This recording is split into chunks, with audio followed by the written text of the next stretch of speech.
Okay, welcome back for session 2. In our first session, we said that biblical justice was the restoration of image bearers by serving as the prophets of society and putting God's mercy into action. And we talked about what restoration meant. But as I said, you need to know what you're restoring someone to. You can't restore a classic car if you don't know what the original car looked like, right?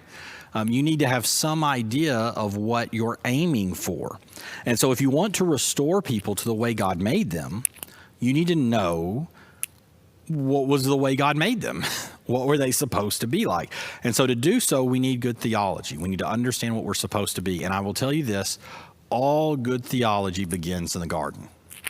There is not a topic of theology, not about sex, not about race, not about anything in the Bible that does not start in Genesis chapters 1, chapters 2, and chapters 3. And it is my biggest frustration as a professional scientist and engineer and as someone who teaches people the Bible, and both at church and in situations like these, that when people think about Genesis 1 and 2, they argue about science and totally miss the point of what the theology is teaching. Okay, so I wish I had time to go through that in detail. Again, you can find that in the book if you want to go through it.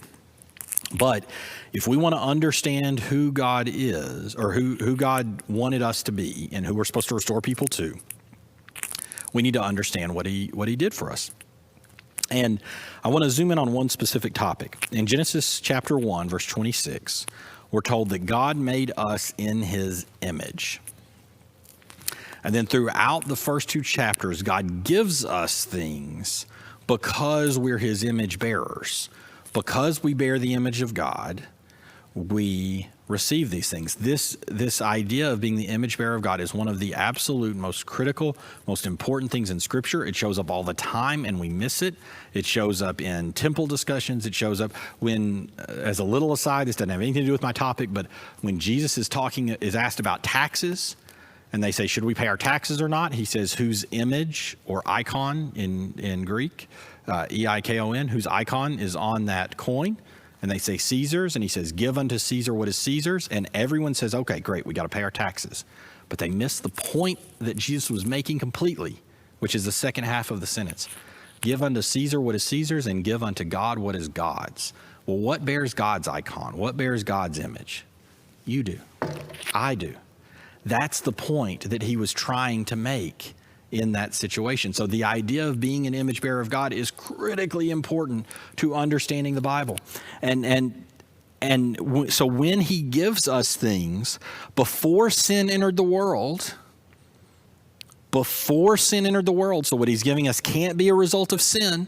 When he gives us things, when creation is the way it's supposed to be, and he calls it very good, as he does in Genesis, those things he gives us in the gardens as image bearers, they are our inalienable rights.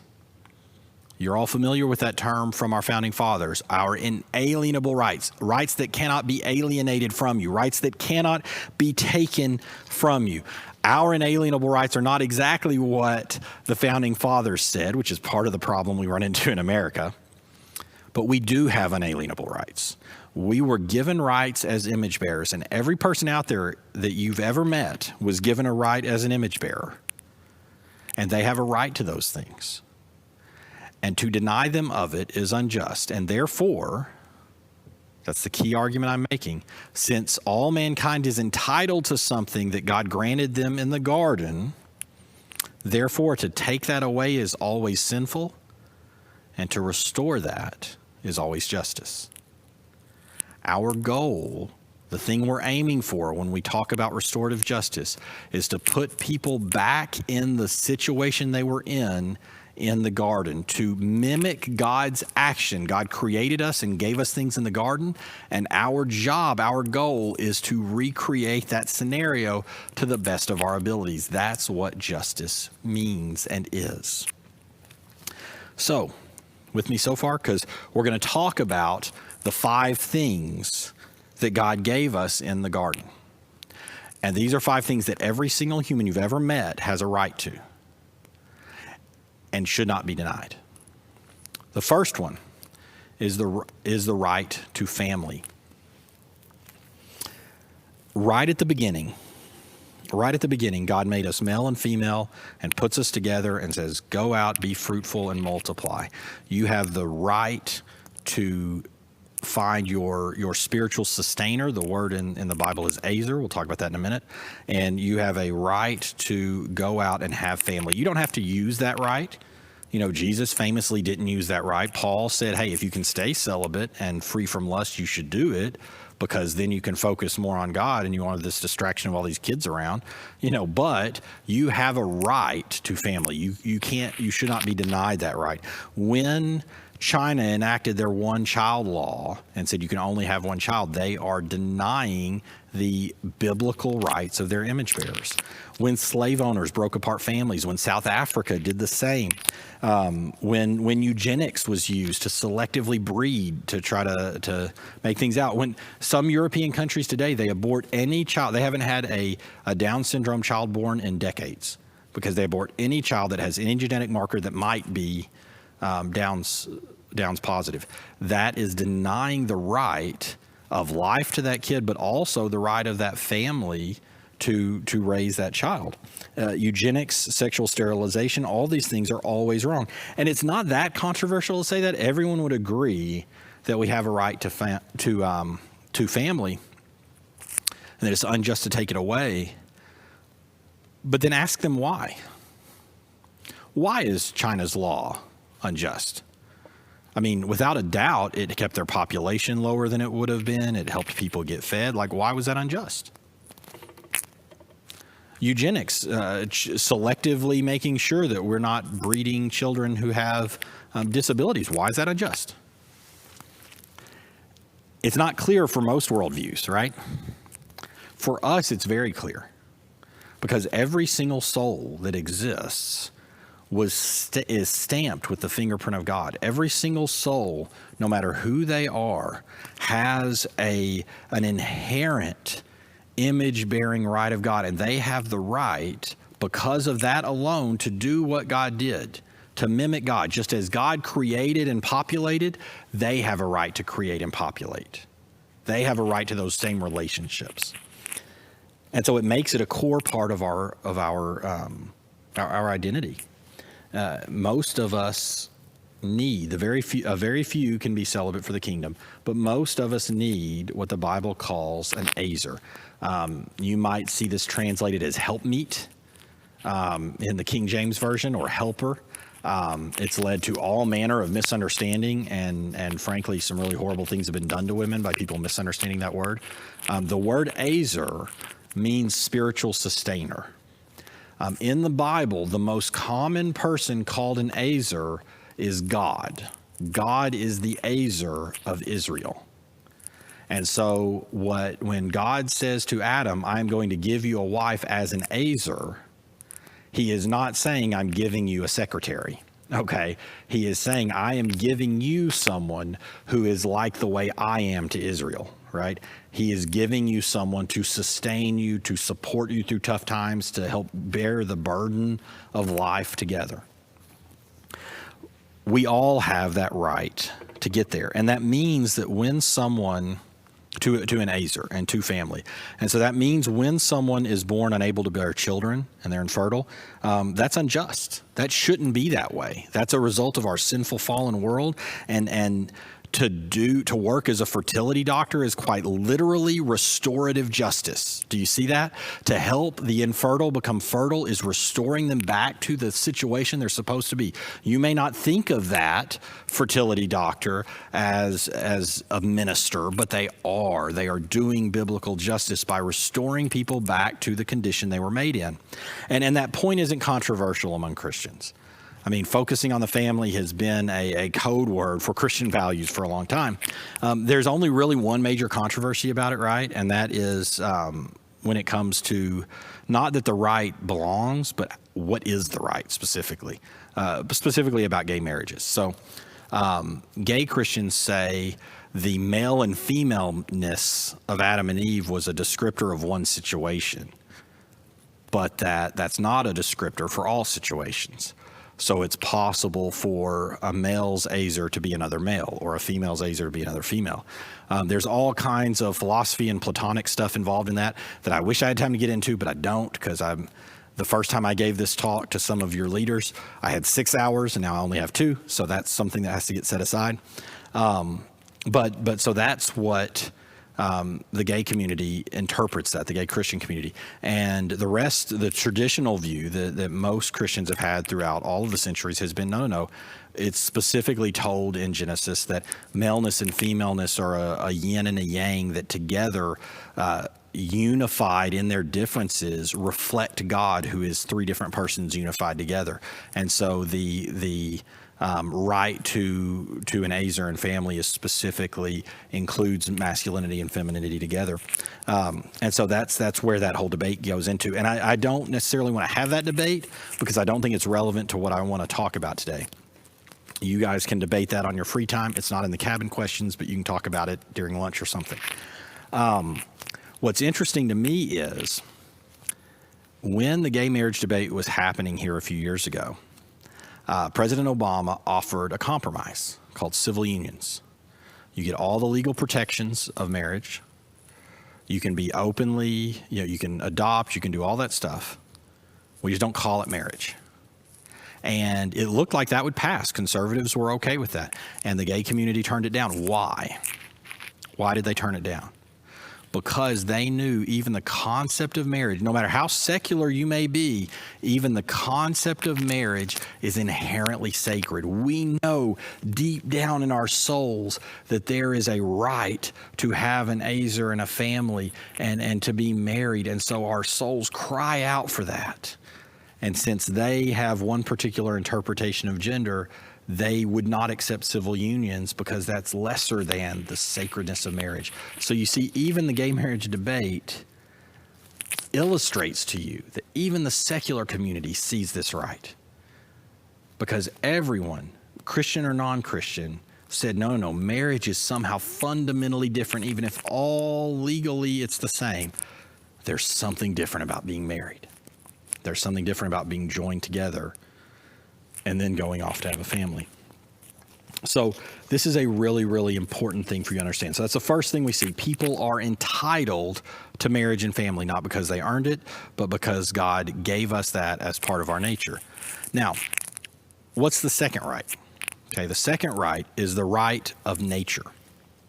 We have been given dominion over nature as the overseers and governors on God's behalf. We are entitled to enjoy nature together. We also bear a responsibility together to protect and provide nature. There's something about the wilderness that draws us and entices us, right? It refreshes our souls. Lots of people will say that they feel closest to God in nature.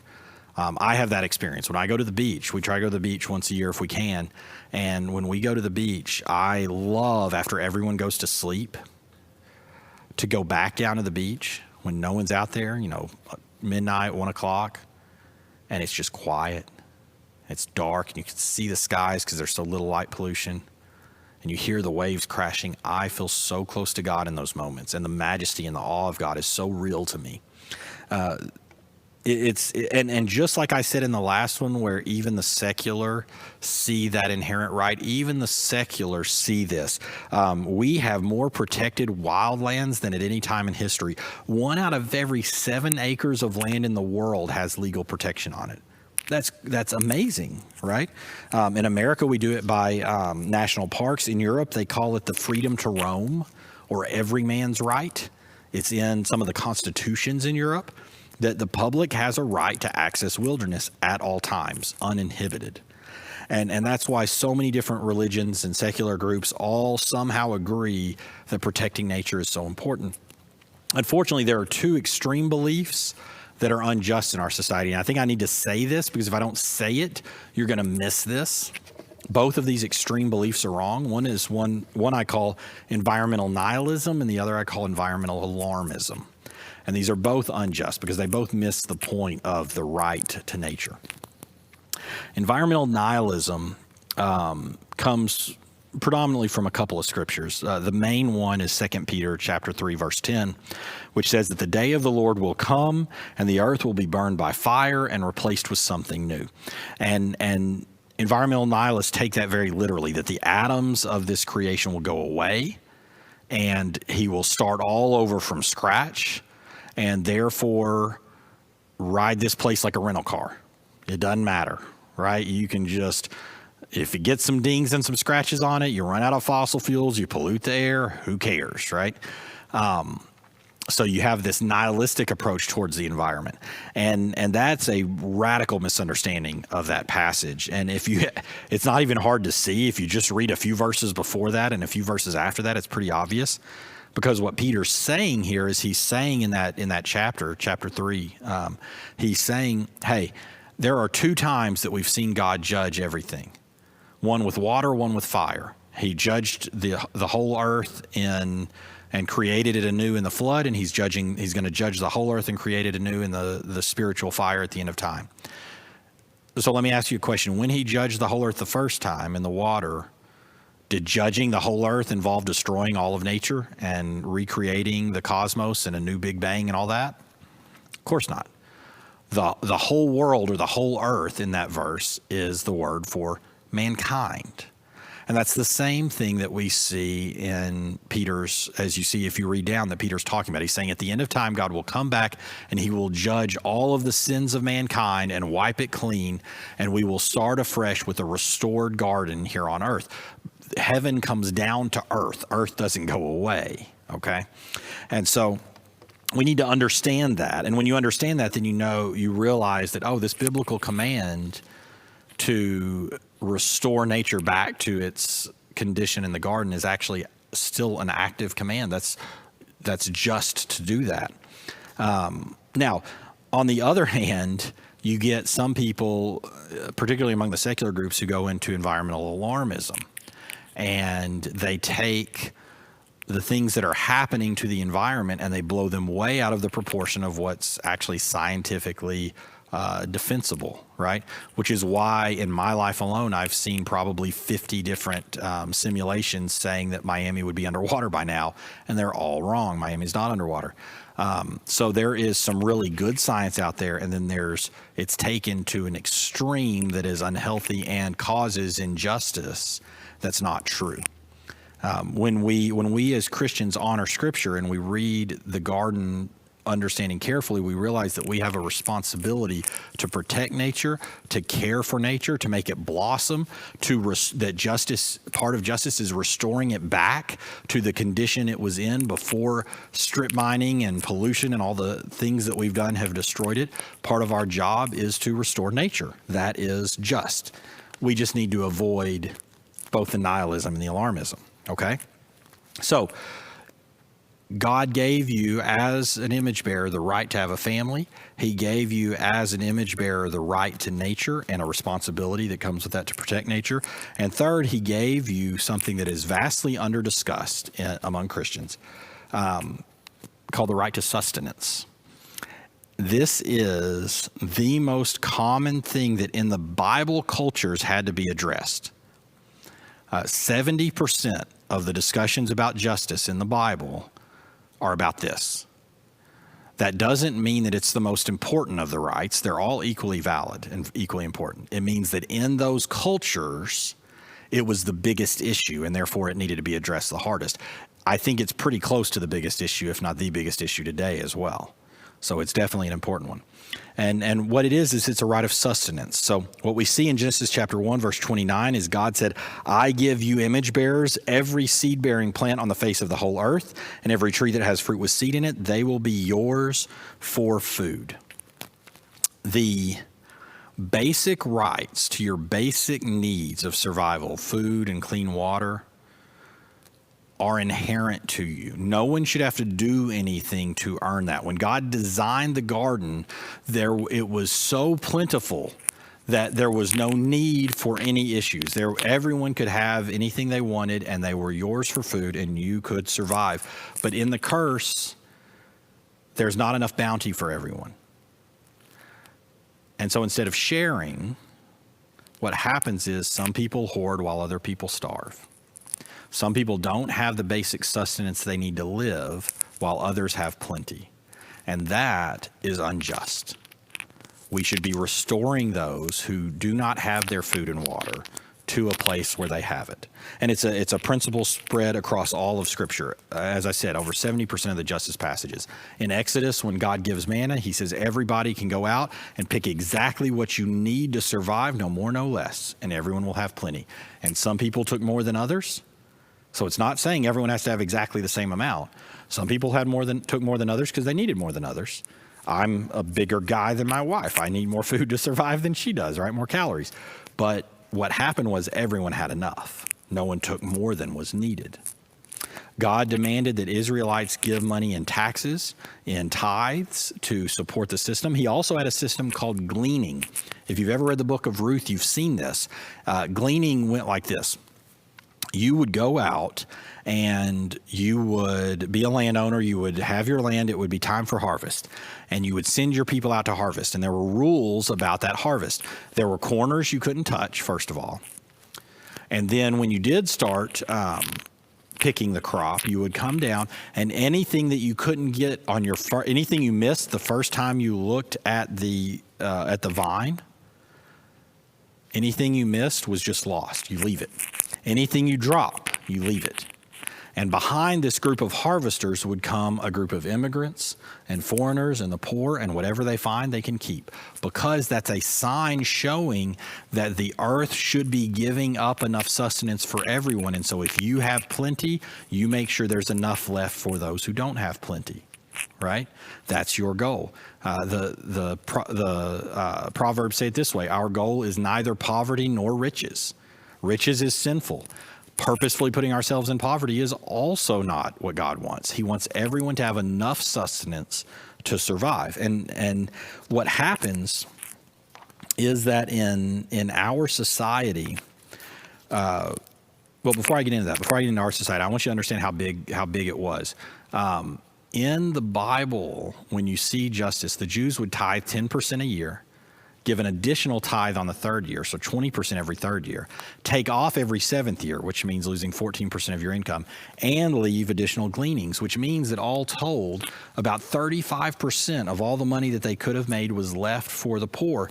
And the reason is because the image bearers of God, all of us were given an unearned right to basic sustenance. It's your gift. It's his gift to us. You do not have to work for it. You do not have to do anything to earn it. You don't have to be a nice person. You don't have to be someone we like. We care. We as Christians should be completely obsessed with eliminating destitute hunger simply because it should not exist. It's not the way it was designed. We should be restoring people to the point where they have the nutrition they need to live. There are very, very, very few things that irritate me more than seeing, kids being denied school lunches because they're behind on their payments. A kid shouldn't have to earn the right to eat food. Like that basic nutritional guidance is inherent to what we do. There are some biblical passages taken out of context to try to argue against that.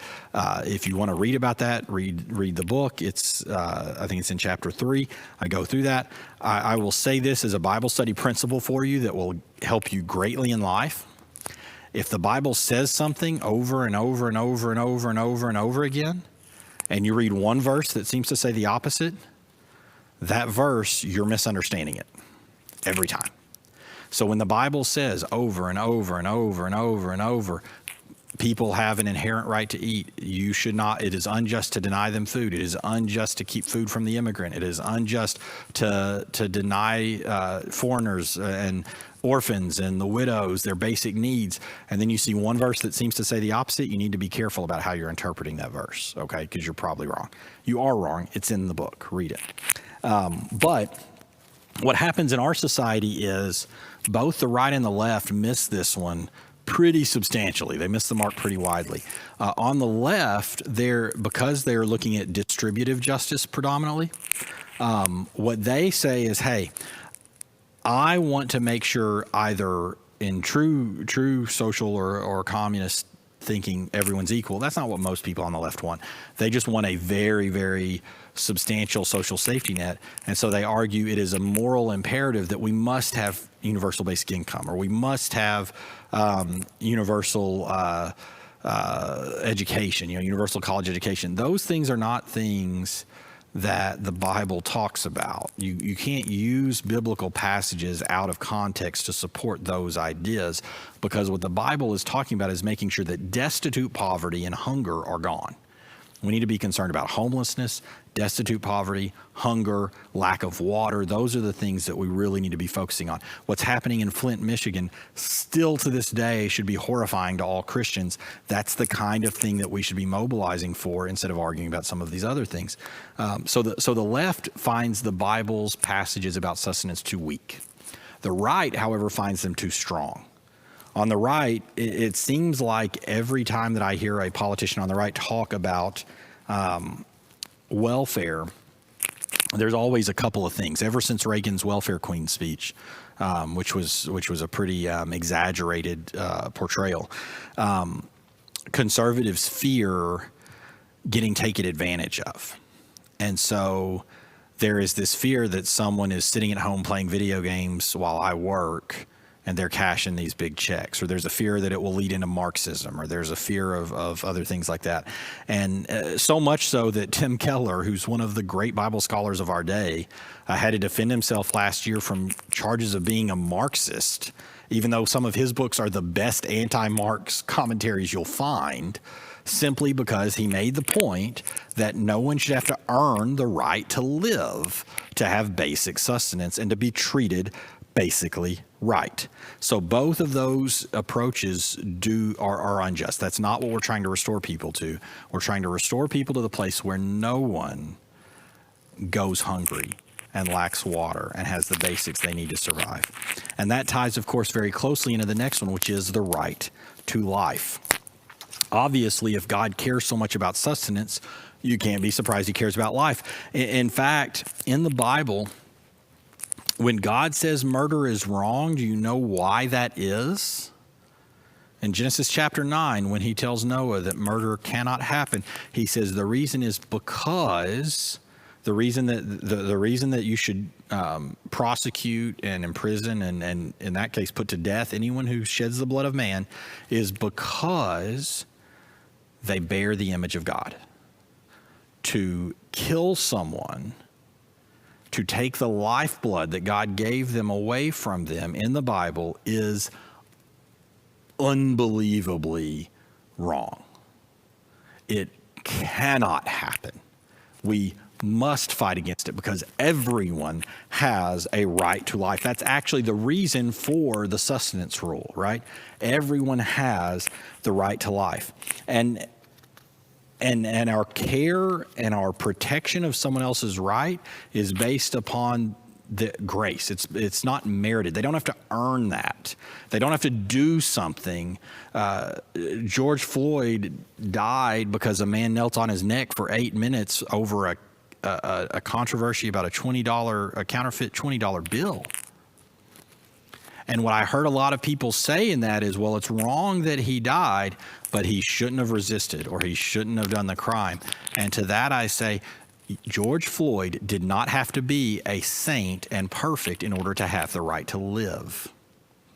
Nor do you, nor do I. It does not matter what someone did, with the possible exception of shedding blood, as we talked about with Noah. But it does not matter what someone did. They have a right to live, and that should matter to us.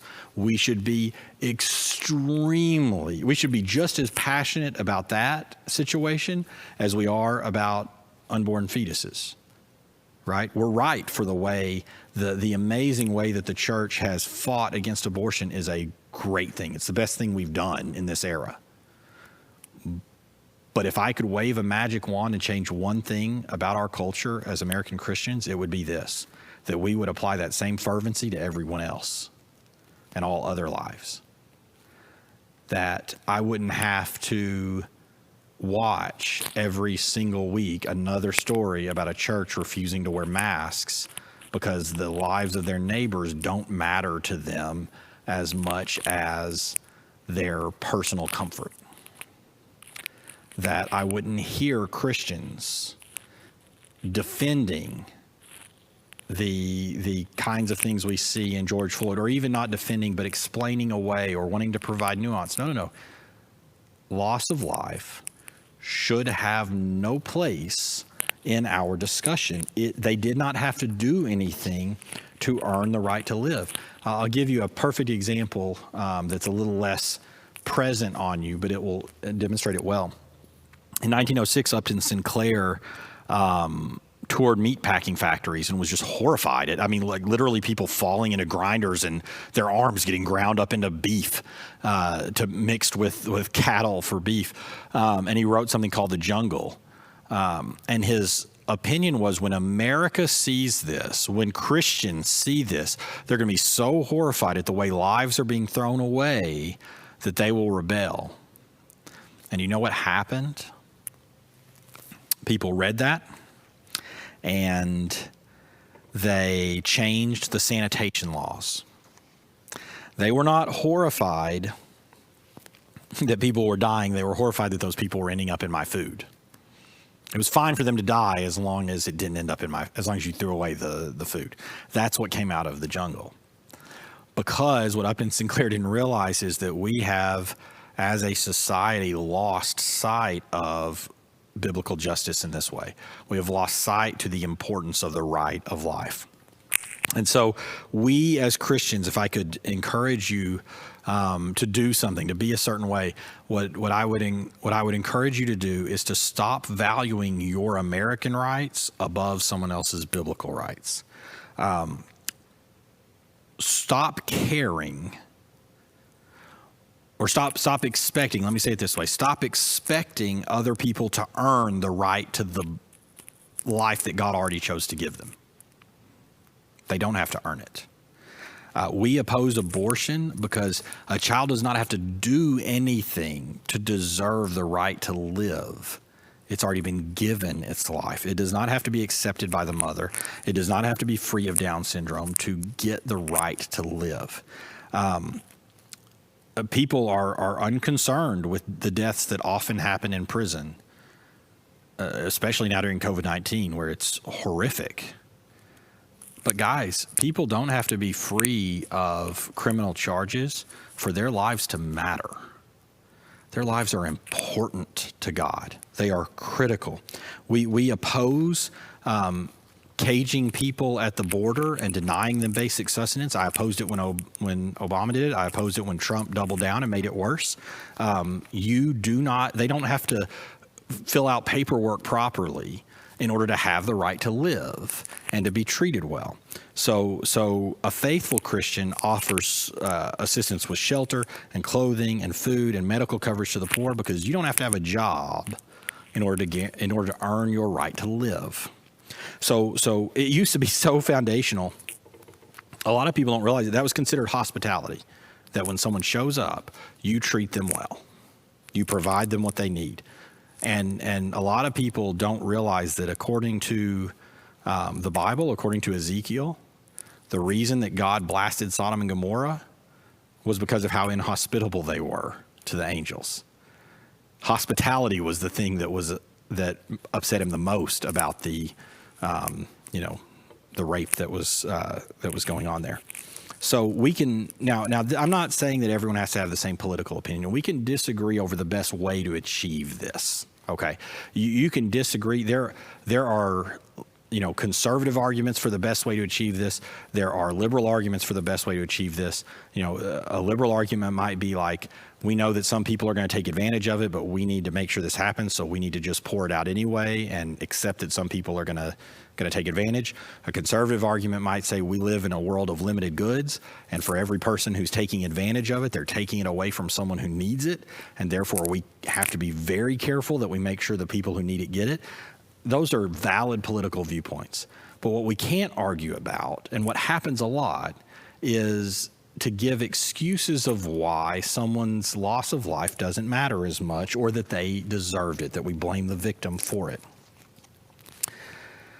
And finally, the fifth point is the right to dignity.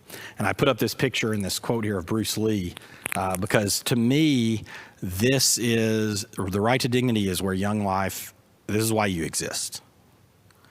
Bruce Lee said, I fear not the man who has practiced 10,000 kicks once, but I fear the man who has practiced one kick 10,000 times. This is your kick. This is the thing that you need to do better than anyone else. Restore people to dignity. This is where we can change the world. This is the only thing that I would say is potentially worse in our American society than the other rights, the one where God would want us to focus the most. Because all God's people have an entitlement to be treated as the representative and image bearer of God that they are, regardless of their behavior. They do not have to agree with you to earn it. There's a powerful quote C.S. Lewis once said that you need to understand, and it's this: there are no ordinary people. You have never talked to a mere mortal. Nations, cultures, arts, civilizations, that's what's mortal. Their life is to ours as the life of a gnat. It is immortals whom we joke with, work with, marry, snub, and exploit. C.S. Lewis gets it. We cannot have any presumption or superiority about another image bearer. They are representatives and reflections of God. They may be broken. Guess what? I am too. But I need to treat them as the immortals that they are. And so I don't care. Let me say this clearly. I don't care if they rioted. I don't care if they disagree with you on every political point. I don't care if they're the head of the opposition party. I don't care if they're mean-spirited. I don't care if they're hateful and rude to you. God made them and put his thumbprint on them, and you need to treat them with the dignity that gives them. This is why, by the way, we can say as Christians that racial justice and humane treatment of all people is central and core to the gospel message. The differences in races and the differences in class levels and all that stuff came after sin. The dignity that all men had was equivalent. And that's what we should be restoring things to. And that's offensive to some people, by the way. The Romans despised that idea. It's one of the reasons they hated Christians. They said a religion can't bind people into a different class than they are. And American Christianity and South Africa obviously has a long history of supporting racial problems and being undignified in how we treat people. But this should not be controversial. No one has to do anything to earn dignity. And I want to get real specific here. Let's talk about the racial terms in America, and especially Black Lives Matter. What happened when people started saying Black Lives Matter? People started saying, well, hold on, all lives matter. Now, they're not wrong that all lives matter, right? I mean, we saw that in the last point. All lives do matter. But why are they saying that? They're saying that because while black people are saying, hey, guys, I'm one of those lives that matters, they say they want to take that dignity and strip that dignity away. They want to knock them down a peg and say, well, of course it does, but all lives matter. I don't remember people saying after 9/11, when people said, never forget what happened to the Twin Towers, I don't remember people saying, all skyscrapers matter. Come on. The Black Lives Matter slogan became popular because, and gained traction because so many of our black brothers and sisters don't feel like they matter in this society. So I have no problem saying that. And here's the thing, because saying Black Lives Matter to me gives dignity to that person. And here's the thing. There are people who will tell you, well, hold on, the three people who came up with that hashtag are Marxist. Well, guess what? As a Christian, I do not have to care if you agree with Karl Marx to say that your life matters to me and to treat you with dignity. I don't agree with Karl Marx. I think he's kind of crazy. I'm not sure he would agree with what he said then if he knew what was going on now.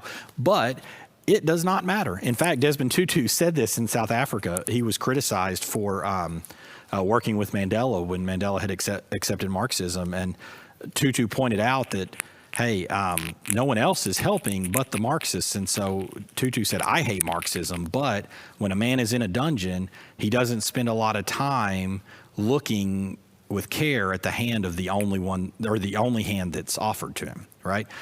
I don't care if the founders of the Black Lives Matter hashtag are Marxist. They don't have to agree with me on economic theory for me to say their life matters to me, and they deserve dignity and deserve to be treated with respect. I don't have to care if protesters act the same all the time. I do not agree. The Capitol protest, at the time I'm recording this, the Capitol protest happened just this last week, and a lot of people are mocking them. I obviously disagree with what they did, but I'm also not mocking them because their dignity matters. I get absolutely incensed when I see someone share memes that, mock Pelosi or mock Trump or mock whoever, because no matter how much you disagree with them, these people don't need to earn the right to be treated with dignity. It's inherent because God made them.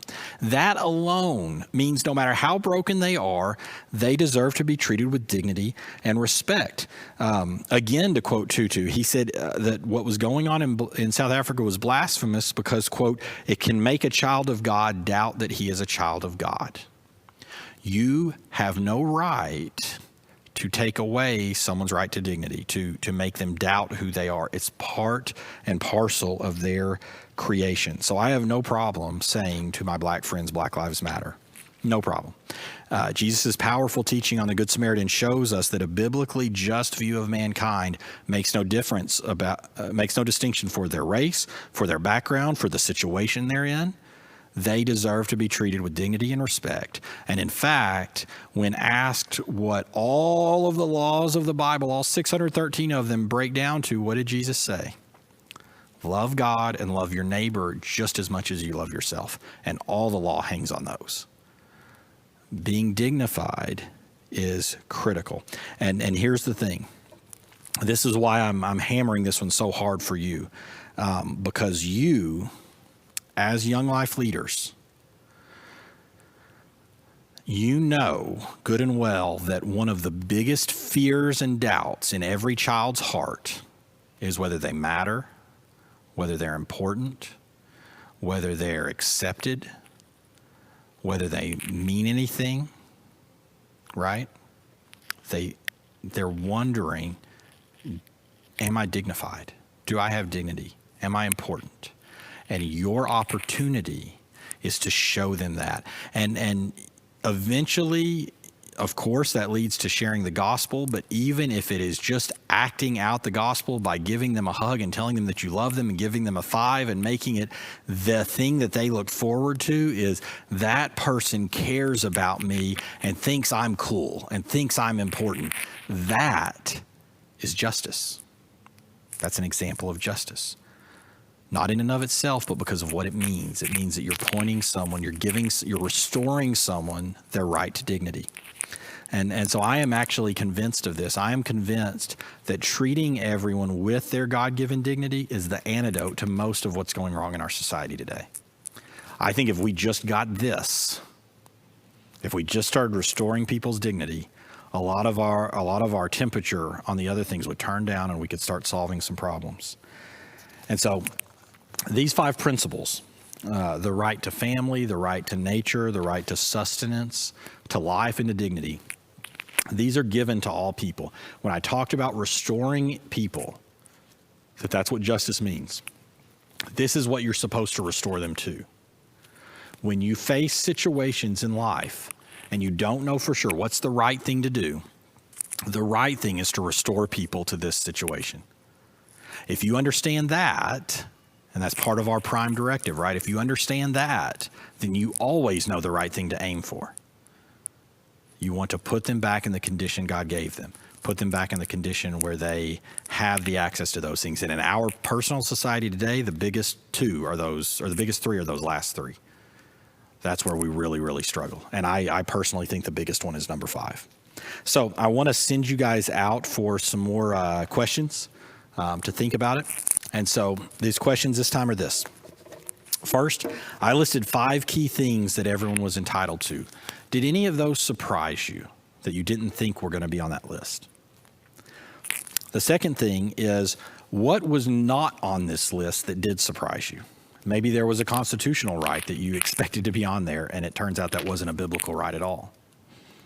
If you thought guns were going to make it on there, then you really misunderstood the timing of when the Bible was written. But maybe there are some other ones that are a little less obvious where you said, oh, I really thought that that was something I was supposed to fight for, and it turns out that's not what justice is. And then third, how can we keep laser focused on our neighbor's biblical rights instead of focusing on my constitutional rights? Go out, talk about that, and then we'll meet back here in a few.